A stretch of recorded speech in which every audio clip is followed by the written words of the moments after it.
Aujourd'hui, je vais te montrer comment un bloc de 80 tonnes traverse une rivière et gravit une montagne sans machine. Et à la fin, nous testons, à échelle réduite, l'astuce qui réduit la friction de moitié. Il existe certaines anomalies anciennes qui demeurent totalement inexplicables, même en plein XXIe siècle. Un exemple impressionnant est constitué par les gigantesques blocs mégalithiques de plus de 100 tonnes qui forment les murailles de Sacsayhuaman, au Pérou. Cette construction intrigante est composée de milliers de pierres polygonales, ajustées avec une précision qui rappelle la coupe au laser. C'est une véritable énigme, car il n'existe pas d'explication convaincante sur la manière dont les outils connus des peuples d'Amérique du Sud auraient pu tailler, transporter et ériger de telles structures monumentales. Quand on parle de mystères authentiques, il est essentiel également d'observer des lieux qui non seulement défient la logique, mais qui demeurent inconnus de la majorité. Un exemple fascinant est Ollantaytambo, un ancien site Inca situé dans les Andes péruviennes. Ces imposantes terrasses agricoles, façonnées sur les pentes de la montagne, attirent déjà l'attention du monde entier. Cependant, la véritable énigme se trouve dans les détails moins divulgués. Au sommet, on trouve une muraille composée de 6 blocs de granit, chacun pesant environ 50 tonnes et mesurant plus de 3 mètres de hauteur, ajustés entre eux avec une perfection impressionnante. Dispersés sur le site, on trouve encore des pierres colossales, entre 30 et 40 tonnes, qui semblent être les vestiges d'une construction antérieure, détruite à un moment du passé. La forme unique de ces roches indique que ce que nous voyons aujourd'hui n'est qu'une ombre de ce qu'était la structure originale, ayant été constamment modifiée, réutilisée et restaurée au fil des siècles.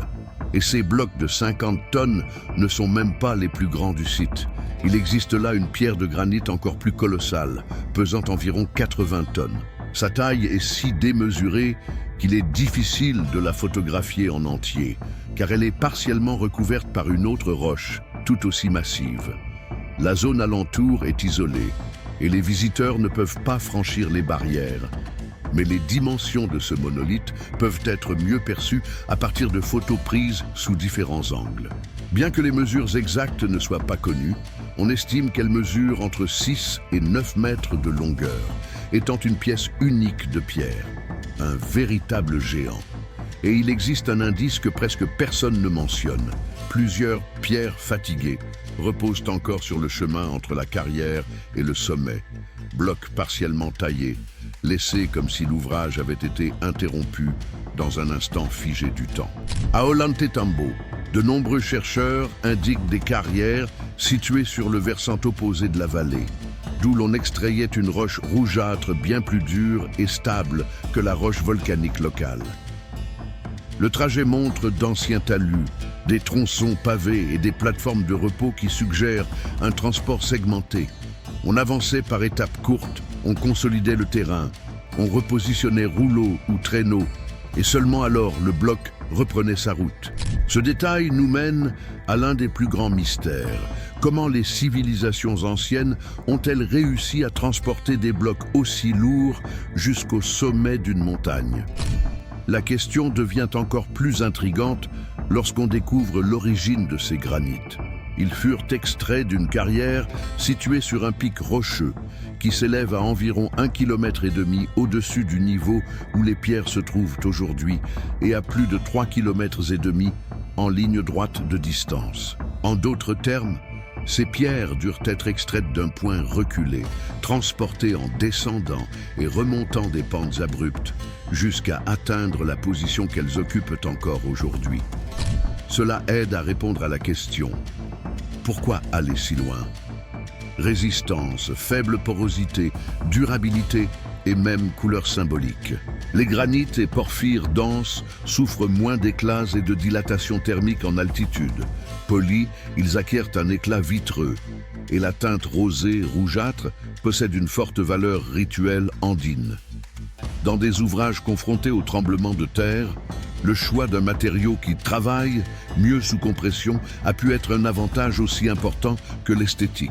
Ces blocs de pierre gigantesques de 30, 40, 50 et même 80 tonnes furent transportés sur presque 1,5 km depuis une montagne escarpée.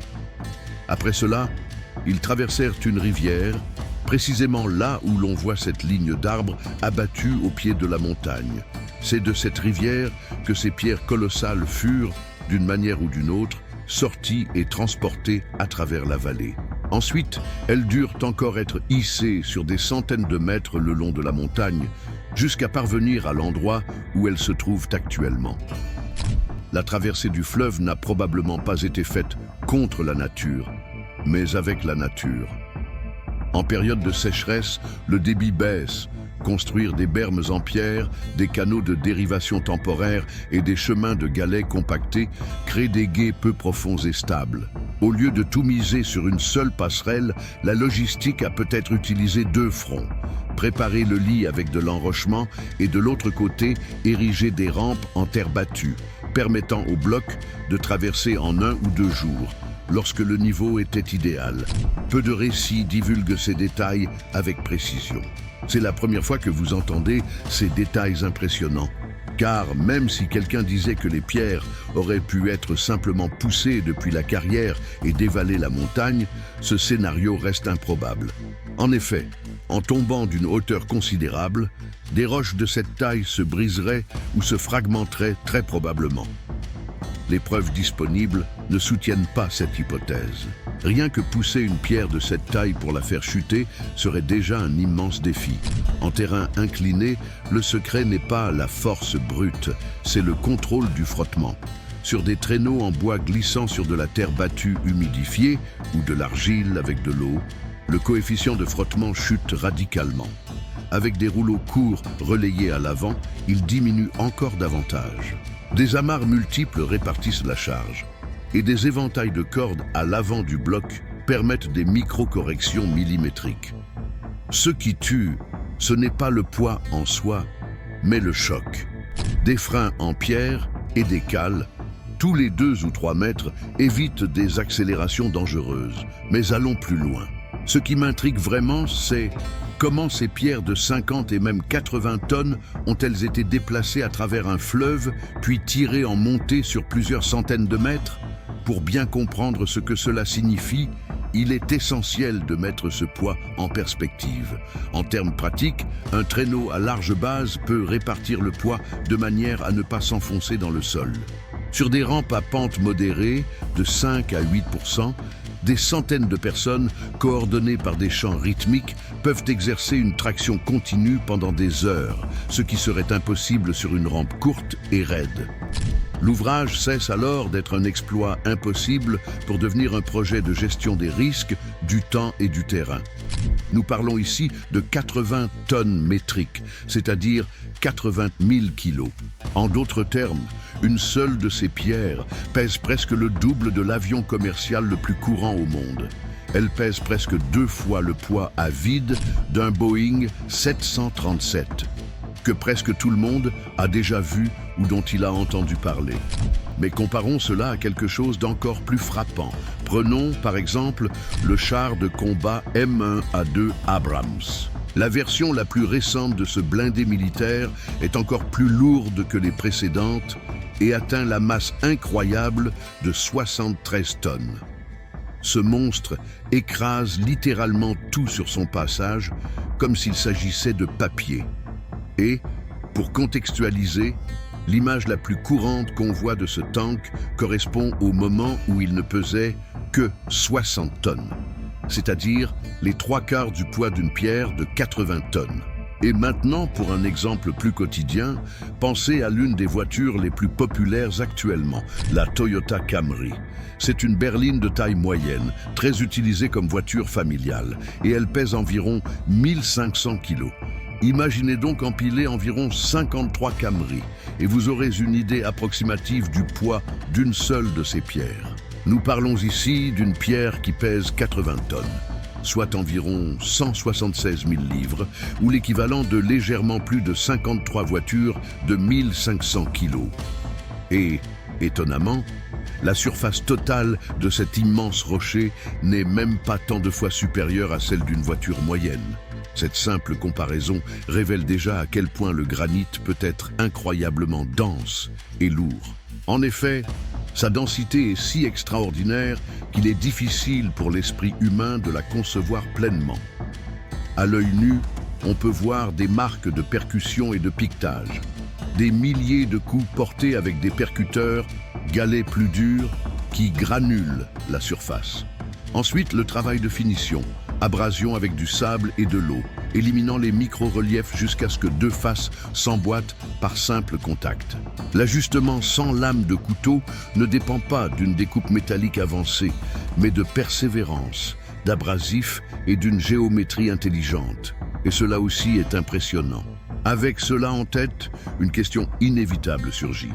Pourquoi les anciens bâtisseurs auraient-ils fait tant d'efforts pour aller chercher un type spécifique de granit dans une carrière éloignée, au lieu d'utiliser simplement la pierre disponible autour de la montagne d'Ollantaytambo? Cela devient encore plus curieux lorsqu'on considère que cette roche locale, d'origine volcanique, a effectivement été utilisée dans plusieurs autres constructions proches de là. Alors, pourquoi serait-il allé aussi loin pour ériger précisément cette structure avec du granit provenant d'une autre région? Et, sincèrement, il ne me semble pas que ce soit pour des raisons esthétiques, comme une préférence pour une certaine teinte afin d'embellir un supposé temple. Quelque chose de plus profond a dû motiver cette décision. Et si tout cela ne suffit pas encore à te rendre perplexe, attends d'entendre la théorie la plus largement acceptée sur la manière dont ces pierres colossales auraient été transportées. On suggère que les anciens utilisaient des cordes, des poulies et des troncs d'arbres pour déplacer les roches du point A au point B. L'un des arbres les plus souvent mentionnés dans ce contexte est l'eucalyptus, qui pousse droit, atteint jusqu'à 55 mètres de hauteur et se développe à une vitesse remarquable, atteignant plus de 30 mètres en seulement une décennie. L'attention portée aux espèces exotiques, comme l'eucalyptus, détourne le regard de ce qui importe réellement. Des cordes en fibres andines, dites chou, des tresses à multiples couches, et des techniques de nouage qui ont permis, pendant des siècles, d'ériger et de maintenir des ponts suspendus au-dessus de ravins. Si ces cordes supportent des tonnes sur des portées de dizaines de mètres, imagine ce qu'elles peuvent accomplir lorsqu'elles sont utilisées en faisceau, sur des rampes, sans vide. La charge utile par corde augmente de façon exponentielle. Mais voici le problème. L'eucalyptus n'est pas un arbre natif d'Amérique du Sud. Il n'a été introduit au Pérou qu'au XIXe siècle, en provenance d'Australie. Et en réalité, sa propagation significative n'a commencé que dans les années 1970, lorsque le gouvernement péruvien a commencé à encourager sa culture à grande échelle pour fournir du bois et des ressources énergétiques à la population. Autrement dit, l'utilisation de l'eucalyptus dans la construction ancienne est une impossibilité historique. Et cela nous amène à l'arbre indigène le plus grand de la région, en excluant, bien sûr, les espèces amazoniennes du versant oriental des Andes. Le quenua, ou Ikinoa, selon certaines prononciations. Cependant, cet arbre dépasse rarement 4 mètres de hauteur, soit environ 13 pieds, et pousse de manière tortueuse, avec des troncs courbes, ce qui le rend totalement inadapté à servir de rouleau ou de support pour le transport de mégablocs de pierre. L'absence de troncs longs et droits n'empêche pas le transport de charges lourdes. Elle modifie la solution. Au lieu de rouleaux géants, on utilise des traîneaux robustes sur des pistes de pierre et de terre stabilisées. Des rouleaux courts, quand disponibles, ne travaillent que à l'avant, étant récupérés et repositionnés. Pour la montée, un échafaudage de pierre et de terre crée des marches larges. À chaque marche, des coins bloquent le traîneau. L'équipe reprend son souffle et reconfigure les nœuds. Ces détails en apparence minimes font toute la différence. Lorsqu'on commence à les analyser de plus près, on se rend compte à quel point ce lieu est véritablement énigmatique. Un autre point intrigant, il existe clairement différents styles de maçonnerie sur le site archéologique, au moins 3 distincts. Pourtant, le récit académique dominant affirme que tout a été construit par la même civilisation, à la même époque. Certains chercheurs vont jusqu'à suggérer que les bâtisseurs ont simplement changé de style de construction au fil du temps, à mesure qu'ils se lassaient de travailler avec des pierres géantes pour se tourner vers des blocs plus petits. Dans les sites andins, il est courant de voir des strates historiques, un noyau mégalithique à fonction structurelle, des ajouts impériaux aux motifs plus réguliers et des réparations tardives ou post-effondrement utilisant des pierres plus petites disponibles. Cela ne prouve pas une seule main. Cela suggère un entretien multigénérationnel. Dans les régions sismiques, revenir, des siècles plus tard, pour renforcer, réaligner, réparer et réemployer les blocs fait partie de la vie du monument. Cette explication est jugée fragile par de nombreux auteurs. Les différences dans les techniques de construction sont trop importantes pour être simplement attribuées à la fatigue ou à la commodité. Il est aussi important de mentionner que beaucoup affirment que la construction a simplement été laissée inachevée, qu'elle n'aurait pas été détruite. Mais, d'après des observations de terrain documentées, je ne partage pas cette opinion. Il y a d'énormes pierres tombées à la base de la montagne, qui ont clairement chuté de grande hauteur, ce qui indique une destruction provoquée, probablement par un tremblement de terre, quelque chose de bien courant dans la région andine, comme on le sait. Les Andes enseignent à construire en pensant au séisme. Des murs inclinés, des portes trapézoïdales, des angles biseautés et des joints mobiles qui dissipent l'énergie. Lorsqu'un grand événement sismique fait tomber des sections entières, ce qui survit est généralement la base mégalithique la plus lourde. Paradoxalement, ce sont les plus gros blocs qui offrent la stabilité qui manque à la petite maçonnerie. On observe sur place qu'un événement marquant s'est clairement produit ici. Même certaines des plus grandes et impressionnantes pierres semblent avoir été brisées, séparées de manière abrupte.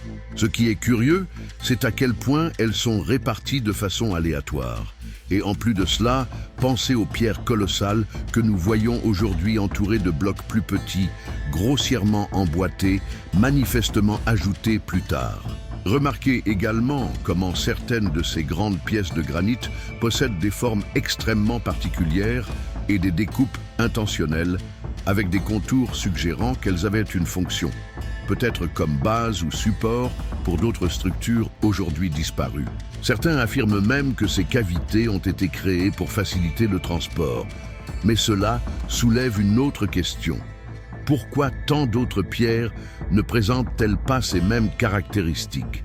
Ces entailles et encoches ont pu servir de prise pour des leviers, de points d'ancrage pour des cordes ou de cavités d'emboîtement pour fixer des éléments adjacents. Dans de nombreux anciens chantiers, des bossages, petites saillies, étaient laissés volontairement afin de déplacer la pierre sans endommager sa surface finale. Ils étaient ensuite retirés.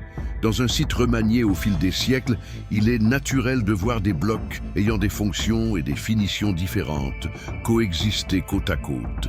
La vérité, c'est que les démonstrations pratiques à une échelle comparable restent rares quant à la manière dont un grand bloc de pierre peut être déplacé en montée en utilisant uniquement les supposées techniques primitives attribuées aux anciens.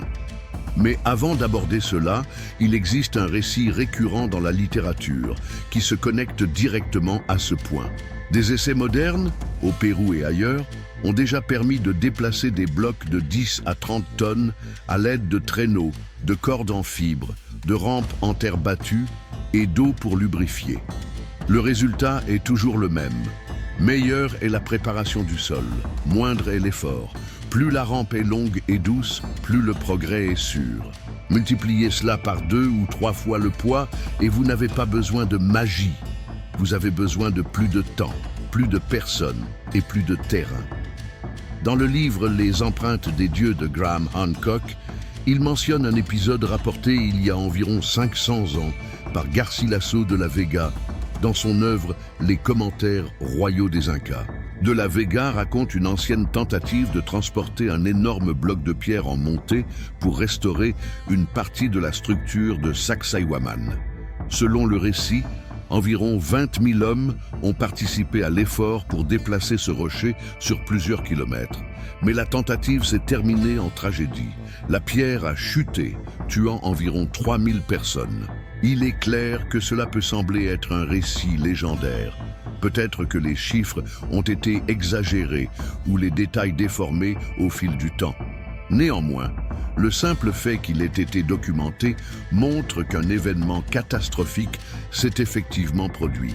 C'est pourquoi il est si important que les théories modernes sur les méthodes utilisées par les anciens soient plus que de simples idées. Elles doivent être testées, démontrées en pratique. Il est facile de formuler des hypothèses sur la manière dont les civilisations passées auraient pu faire cela. Mais c'en est une autre de le prouver réellement par des faits concrets. Alors, pour ceux qui regardent cette vidéo et continuent d'insister sur le fait que tout a été fait avec des cordes, des rondins et de la pure force brute, en particulier lorsqu'il s'agit de pierres de plusieurs dizaines de tonnes déplacées en montée, il manque des démonstrations reproductibles dans des conditions contrôlées. Une démonstration réelle prouvant que ces techniques sont réellement possibles. Et même ainsi, cela ne répond pas encore à tous les mystères dispersés à travers le monde. De Baalbek au Liban, aux énigmes de l'ancienne Égypte, ou encore à la pierre de 125 tonnes de Sacsayhuaman, mentionnée plus tôt dans cette vidéo. Alors, laissez en commentaire ce que vous pensez de tout cela. Selon vous, comment ces œuvres ont-elles réellement été réalisées? Et quelle est votre opinion sur le soi-disant temple du soleil au sommet d'Ollantaytambo? On en conclut que le déplacement des mégablocs impliquait des séquences logistiques, un contrôle du frottement et une préparation du terrain, plus que de la simple force brute. Le sujet reste ouvert à de nouvelles preuves. Enfin, je vais m'arrêter ici. Merci d'avoir regardé.